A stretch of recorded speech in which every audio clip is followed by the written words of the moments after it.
శుభమస్తు కార్యక్రమంలో అదృష్ట జాతకం అంశానికి స్వాగతం. ప్రతి ఒక్క జీవి పుట్టినప్పటి నుంచి అతని యొక్క అదృష్టాదృష్ట లక్షణాలను అతను పుట్టినటువంటి వేళతో పాటుగా అతని యొక్క జీవన సత్యాల్ని కూడాను చెప్పేటువంటి అదృష్ట తత్వం అదృష్ట జాతకం అనేటువంటి అంశంలో గ్రహించవచ్చు. వృత్తాకార ముఖంగా పుడతారు కొంతమంది, అంటే గుండ్రటి ముఖం అని. ఇలాంటి ముఖము గుండ్రంగా ఉన్నవాళ్ళు చాలా మంచి మనస్సు కలవారుగా ఉంటారు. చాలా చక్కటి గుండ్రటి ముఖం అండి, అతను చాలా మంచివాడండి అంటూ ఉంటారు. జీవితంలో వీళ్ళు ఉత్సాహంగా సంతృప్తికరంగా జీవితాన్ని గడుపుతారు అని చెప్పేసి చెప్పవచ్చు. ఆ గుండ్రటి ముఖం ఉన్నటువంటి వాళ్ళని చూస్తే వీళ్ళ జీవితానికి ఏమయ్యా అదృష్ట జాతకులు చక్కగా హాయిగా ఆనందంగా జీవితాన్ని గడుపుతారు అని చెప్పేసి భావించవచ్చు. వీళ్ళు పెద్దగా కష్టపడకుండానే సంపాదన అనేటువంటిది చేస్తూ ఉంటారన్నమాట. అంటే వీళ్ళకి లక్ష్మీ కటాక్షం పెద్దగా కష్టపడకుండానే వచ్చి తీరుతుంది. అందుచేతనే అబ్బా చక్కటి గుండ్రటి ముఖమయ్యా, బాగా ఉంది, మీ జీవితం అదృష్టపదమే అని చెప్పేసి చెప్పడానికి ఈ యొక్క ముఖార విందాన్ని బట్టి మనం ఆలోచన చేయవచ్చన్నమాట. ముఖము యొక్క ప్రభావాన్ని బట్టి అతను ఎటువంటి అదృష్ట జాతకుడు అనేటువంటి విషయాన్ని చెప్పేటువంటి అద్వితీయమైనటువంటి విధి విధానం మన శాస్త్రంలో దాగినటువంటి గొప్ప విషయం అన్నమాట. అలాగే కోలగా ఉన్నటువంటి ముఖం వాళ్ళు కొద్దిగా కోలముఖంగా ఉంటారు, మనం చూస్తూనే ఉంటాం. వీళ్ళు సున్నితమైనటువంటి మనస్సు ఉన్నవాళ్ళు. చిన్న మాట అన్నా కూడాను వాళ్ళు కొద్దిగా ఫీల్ అయిపోతారు, అంటే ఒక విధంగా బాధపడతారు. వాళ్ళ ముఖ కవళికలలో వెంటనే ఏమిటండి అన్నారు అంటారన్నమాట. ఏదన్నా బాధపడేటువంటి మాటల కన్నా అన్నట్లయితే వెంటనే వాళ్ళు ఇట్లా కళ్ళు నలుపుకోవటమో చేతులు నలుపుకోవటమో చేస్తూ ఉంటారన్నమాట. వీళ్ళు శారీరక కష్టాన్ని అసలు తట్టుకోలేరు.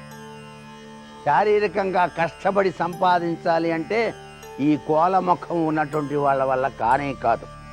మానసికంగా ఎటువంటి కార్యాన్నైనా సరే వీళ్ళు రూపొందిస్తారు. అంటే ఎవరికైనా సలహాలు ఇవ్వాలన్నా, ఏదైనా పొయిటిక్ ఎవిడెన్స్ రాసి ఇవ్వాలన్నా, లేకపోతే మంచి మంచి సలహాలు ఇవ్వాలన్నా కూడాను వీళ్ళు చాలా చక్కగా ఉపయోగపడతారు.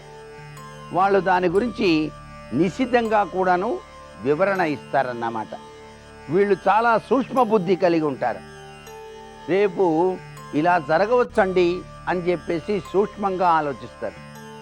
ఈ సూక్ష్మ బుద్ధి నిజమై తీరుతుంది వాళ్ళు చెప్పినటువంటి విషయాలు. అబ్బా ఆయన అన్నారండి, అదే జరిగిందే అంటూ ఉంటారే. ఎక్కువ కోలముఖం ఉన్నటువంటి వాళ్ళు చెప్పేటువంటి విధి విధానాలు అన్నమాట ఇవి.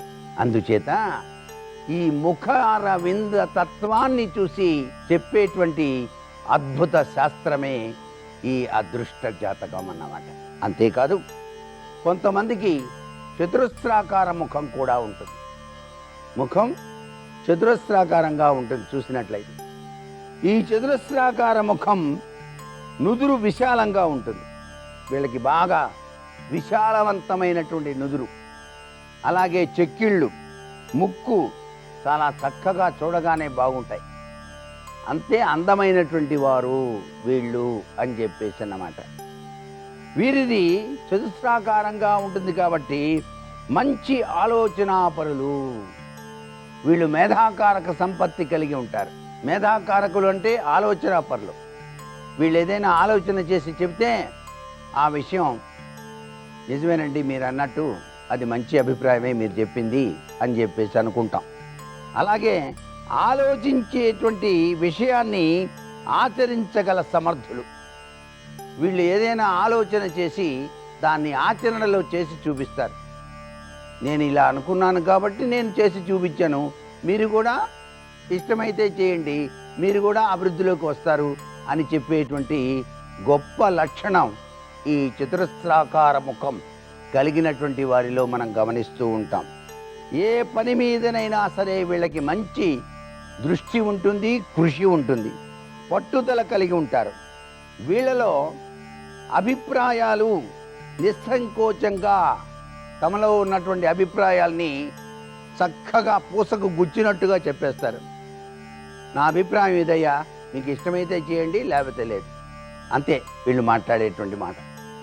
నిస్సంకోచంగా చెప్పేటువంటి విధి విధానాలు ఉంటాయన్నమాట.